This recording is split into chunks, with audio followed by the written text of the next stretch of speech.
नमस्कार प्रणाम, एक बार फिर से स्वागत बटुए मनुराज सिंगर ब्लॉग में। तो आज हम अपन होली के गाना रिकॉर्डिंग करे खातिर बनी दिव्यांश स्टूडियो चनवा मोड़ आरा। तो हमरे संगे आदरणीय बड़े भैया जे बहुत बढ़िया अभी आरा जिला में एकदम गर्दा मचा के छोड़ले बनी, शंकर बिहारी भैया। हेलो हाय सबके प्रणाम नमस्कार। का हाल चाल बा शंकर भैया? ठीक ठाक बा। तो एगो गाना आज रिकॉर्ड करे के बा और ब्लॉग के माध्यम से हम दिखाई।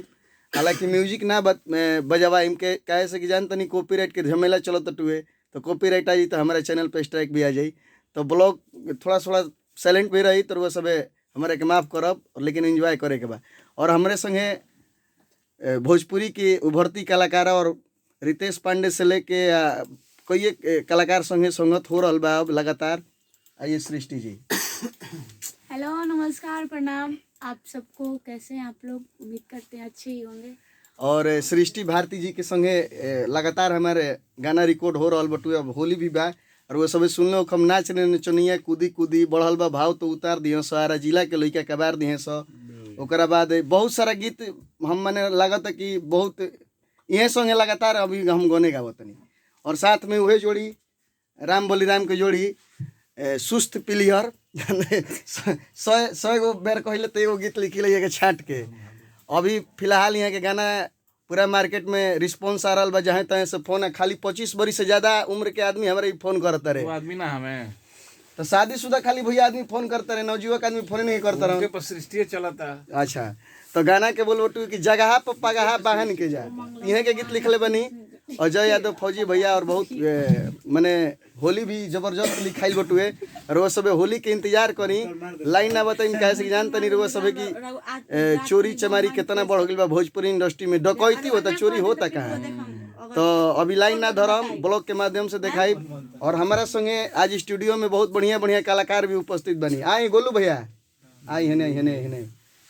और यहाँ के गोलू भैया बानी, नमस्ते प्रणाम सबके। तो आज रिकॉर्डिंग भोजपुरी भाई लोग हमारे तरफ से हाथ जोड़ के प्रणाम बा। मनु भाई बहुत ही बढ़िया सिंगर, बहुत बढ़िया दोस्त। यहाँ सब के गाना कूदी कूदी एगो मार्केट में धमाल मचेले बतानी, सबके जरूर ध्यान दी, लाइक शेयर करी और एकदम व्यूअर्स के बढ़ाई। चलिए एगो आओ भैया जगह पर पगहा सुन ले हम। हां ठीक। तो आओ नीतीश बाबू हेने आओ नीतीश बाबू रिकॉर्डिंग करत रहे। आओ हेने आओ भाई हमार आओ भाई। ब्लॉग में सब कोई रहेला तो तनी मजा आवेला। तो हमारे संगे एगो भाई के भी गाना बहुत बढ़िया बाजा रहे। और वो कलाकार के घर से मुन्ना सिंह, और वो सब मुन्ना सिंह जी के नाम जो कि भोजपुरी के भीष्म पितामह कहल जाला, वहाँ के गांव से सब कोई के प्रणाम नमस्कार। आप सब मनुराज ऑफिशियल ब्लॉग चैनल है ना? हाँ, Manuraj blog, Manuraj blog channel के आप सब सब्सक्राइब करिए और खूब सारा प्यार दुलार दी। और वो पे बहुत सारा नया नया चीज सुने और देखे के मिले। अभी धमाल एक से कोई। और यहाँ के भोजपुरी के बहुत अच्छा गाय, भाई के भी बहुत अच्छा आदमी है। भाई के भी गाना रिकॉर्ड हो रहा बा, बहुत बहुत मजा आइला, लेकिन गावल ना जाई जानते बनी चोरी हो जाई। भाई के गाना वायरल भरे तनी सुनाइए ब्लॉग में सुनाइए, तब ना लोग जानेगा जी। हरे आजू के रतिया जानू मिली हो भोरे, अरे पिया वाले के जई है हो भोरे, पिया वाले के जई है हो। भाई हमारे इतना स्मार्ट बने लड़की रहते तो लाइन पहले हमें मारते हैं। और एगो हमार गाना सुनले मानी के ना नाच रे नचनिया कूदी कूदी। बहुत अभी एगो गाना जो एगो बुची वाला गीत आइल बा, जगह पर पगहा बांध के जा। अभी गीत दो चार गाइल बा हमरो जगह सुनीला, बहुत अच्छा यहाँ गाइला है। गायक और इंसान दोनों अच्छा है। मार्केट में अच्छा से रिस्पांस बा, माता रानी करे खूब। बहुत बहुत धन्यवाद। ऐसन कलाकार के साफ सुथरा जगावे ले, वहाँ के आशीर्वाद रुआ सबके देवे के बा। और यहाँ के ऑफिशियल चैनल भी बा, हाँ, Nitesh Singh entertainment channel, Nitesh Singh entertainment channel के भी जाकर वो सब लाइक कमेंट सब्सक्राइब फॉलो करी। और भाई को आशीर्वाद दी और मनुओं को आशीर्वाद दी। दोनों भाई के प्यार दुलार दी जा और चैनल पे बना रही जा। बहुत कुछ नया मिले के मिली अभी। जय हो। नाम उतना तो नहीं, चलिए दोनों भाई का हमने के रिकॉर्डिंग स्टार्ट होकी होली में। भाई के तो एगो हो गिल बा, हमार होखे वाला बा, एकदम जुड़ रही ब्लॉग के साथ। तो सृष्टि अब चलो बड़ी होली के गीत गावे खातिर अब कुर्सी लगा के गई तू। और नहीं तो क्या, भगवान इतना बढ़िया हाइट दिले बड़ा। सब लोग गाता है तो मान कर चलिए गोड़ और थक जाता है, उधर थोड़ा काम हम करने लगते हैं वोकल पे तो बैठ जाते हैं। ठीक बा ठीक बा। और नहीं तो क्या, आप देखिए हेडफोन लगाएंगे और गाएंगे। चलिए मिजाज में एकदम गाइएगा होली और का। आप थोड़ा दरवाजा बंद कर दीजिए, कुंडी उधर से लगा दीजिए। एकदम एकदम एकदम ओके ओके। चलिए अब गवाइए। सृष्टि चल गई बड़ी अंदर। अब हमनी की रिकॉर्डिंग स्टार्ट हुई। तो आप सब देख रहे हैं कि रिकॉर्डिंग चालू हो गया है और जिसमें हमारे बड़े भैया दिव्यांश स्टूडियो के रिकॉर्डिस्ट और म्यूजिक डायरेक्टर शंकर बिहारी जी, गीतकार अजय यादव फौजी जी इस गाने को लिखे हैं, जो कि मन्नू राज ऑफिशियल चैनल से आएगा। तो आप देख सकते हैं कि कैसे रिकॉर्डिंग होता है। और आवाज़ म्यूजिक का इसलिए म्यूट किया गया है ताकि यूट्यूब चैनल पे कॉपीराइट ना आए। तो आप सब देख रहे हैं कि मन्नू राज जी अपना गाना कैसे गवा रहे हैं और पूरा मूड में गवा रहे हैं। ठीक है, तो आप लोग से निवेदन है कि ज़्यादा से ज़्यादा शेयर कीजिए और अच्छा लगे तो वीडियो को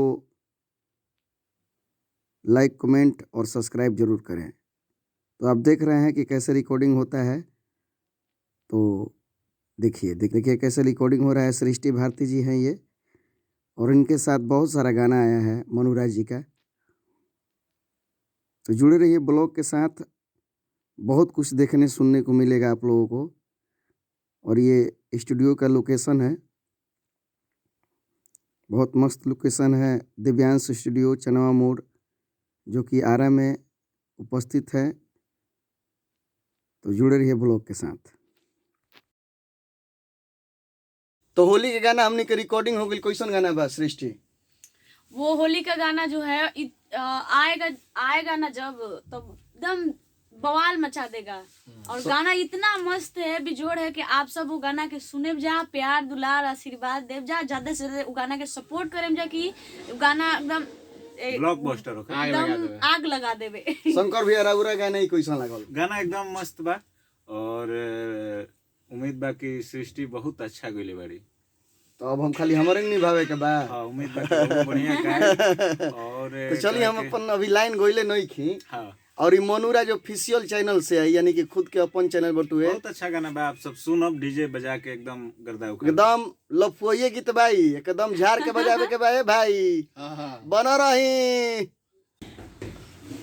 होली के गाना उजा रिकॉर्डिंग कइला के बाद अब हमने के आगे बन जा कुंवर स्टूडियो आरा चनवा मोड़ सूर्य मंदिर के पास। तो जय भैया और साथ में सोनू भैया, वो देखी यहाँ के ठंडा बा, खांसो तनी, लेकिन फिर भी कोको कोला चलता है। सर बोले देख रोटे कहावत बोले सुनने जो लोहा का लोहा काटेला ठीक है ओकरे दे ना हमारी को बात माना। तो देखते बनी रुआ सब लोहा के लोहा काटी और यहाँ के ठंडा में ऐसा मत हो कि हमरे खातिर लोहा काटे के पड़ जाओ ले जाएगा दे। यहाँ के सोनू बाबू हैं और म्यूजिक डायरेक्टर रिकॉर्डिस्ट सब हैं यहाँ के। और देख ली ठंडा पियो तनी, जुड़ रही ब्लॉग के साथ। एक बाद हमने के जाएंगे रिकॉर्डिंग करे होली के। बानी हम राजा कुंवर भैया के स्टूडियो में, कुंवर स्टूडियो आरा में। तो अभी देख रहा बानी सोनू भैया चाय पीला के बाद हमने क्या गल बन जा। और ये बानी राजा भैया, का हाल चाल राजा भैया? तब होली के हमनी के एकदम फाइनल गीत गवा रहल बटुए। हमारे संगे हमारे छोट भाई, का नाम है भाई? प्रणाम, हम सिंगर बिट्टू लाल यादव और बड़े भैया मनु भैया। चलो एकदम लागो रहो, एकदम मस्त गाना वायरल होती है भाई लोग बा हमारे। आओ बिट्टू भाई, एथी लहरी लाल लहरी भाई, हमें लोग के प्रणाम करते नहीं। हमारा ब्लॉग मेरे बड़े भैया है मनु राजा जी। तब हमनी के होली के रिकॉर्डिंग हमनी के स्टार्ट करम जाए। आ सोनू भी आते बोले ही भाई रोज सब परिचित करे देनी है ठंडा में। हमरा के नहीं कहना तिनकरा ब्लॉग में सबसे ज्यादा हम ही बानी। तो ई कुंवर स्टूडियो जानते बनी, पता उता सब बताइए दिला, हम लंबा चौड़ा रखिला। कुंवर स्टूडियो, कुंवर स्टूडियो आरा सूर्य मंदिर चनावा मोड़ के थोड़ा सा आगे निकल हमने बक्सर रोड में, हाईवे ना लोकल। हाँ, इतने पेट्रोल टंकी के थोड़ा सा आगे तो भैया के स्टूडियो बा। बहुत लोग के गाना बाज रहल बा जी से और जिंदगी संवर रहल बा। हमारे गीतकार साहब अभी गोइल बनी बाथरूम करे आधा किलो भैया, ठंडा के दिन भाई से आधा किलो भैया। समझिए कि लोग हम स्कूल में हमनी के पढ़ावल जाता रहे, एकर मतलब का होला, एकर मतलब का होला हैं। तो एकर मतलब कि घरे भाग जाए। तो जुड़ रही रहे सब ब्लॉग के साथ। आई देखो जाओ कैसे का रिकॉर्डिंग होला है। आवाज लेकिन म्यूट रही, कॉपीराइट के डर बा। तो आगे नहीं जाए भैया, भैया के गाना एकदम जबरदस्त रिकॉर्ड हुई अब। और भैया रात हो गई बटुए, लमसम 10 बजे वाला बटुए। तो हमनी के हाँ हमनी के रुआ खातिर मेहनत करते हैं, बस अपन आशीर्वाद में एगो शेयर कर दे जाए, लाइक कर दे जाए, एगो कमेंट कर दे जाए, तो हमनी के गदगद रही मिजाज एकदम। तो जुड़े रही ब्लॉग के साथ, आई रिकॉर्डिंग कैसे कैसे क्या होला दिखावत नहीं। ये हेडफोन है और इसमें हम लगा दिए हैं और इसमें म्यूजिक बजता है और उसके बाद इसमें रिकॉर्ड होता है तो उधर जाता है। थोड़ा सा दिखाइए उधर। तो भैया सोनू भैया सब लोग जवानी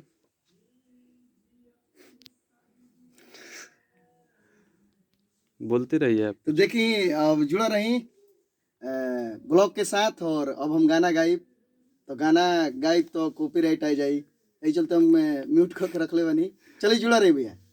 देखिए मन्नू राज जी का गाना रिकॉर्डिंग होने लगा होली का 2023 का, जिसमें सृष्टि भारती जी गा ली हैं, उसके बाद मन्नू राज जी गा रहे हैं। रिकॉर्डिस्ट सोनू बाबू हैं ये, और गीतकार अजय यादव फौजी, और जो कि मन्नू राज ऑफिशियल चैनल से ये गीत आएगा। देखिए कैसे गा रहे हैं, देखिए देखिए देखिए कैसे गा रहे हैं। इनका भाव कुछ अलग है गाने का, झुमा देते हैं सभी लोगों को। तो जुड़े रहिए ब्लॉग के साथ, मिलते हैं। तो चलिए अब हमनी के फाइनली रिकॉर्डिंग हो गई और दिखा नहीं सकत नहीं रिकॉर्डिंग कैसे कि नया गीत बटुए चोर चाहे ढेर बने ए भोजपुरी इंडस्ट्री में। तो जे चोर बने बुरा नहीं माने के भाई, बोला गया मुँह से गलती से। तो भाई हमारे बहुत सहयोग कैले हमारे खातिर, और सब भाई लोग के आशीर्वाद रहल।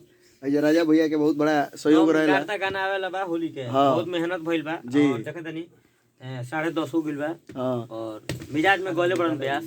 चलिए आशीर्वाद यही तरह बनल रही अजय भैया। सोनू भैया कैसन गाना रहा हमारा के बताएं। खूब सुंदर खूब सुंदर। तो चलिए हमारा बुझा तक कि आई तो अच्छा लगी, और रील्स उल्स पे तनी ध्यान देवे के होई। जोन गाना आइल बटुए सब गर्दे मचाई सब। जय भोजपुरिया समाज।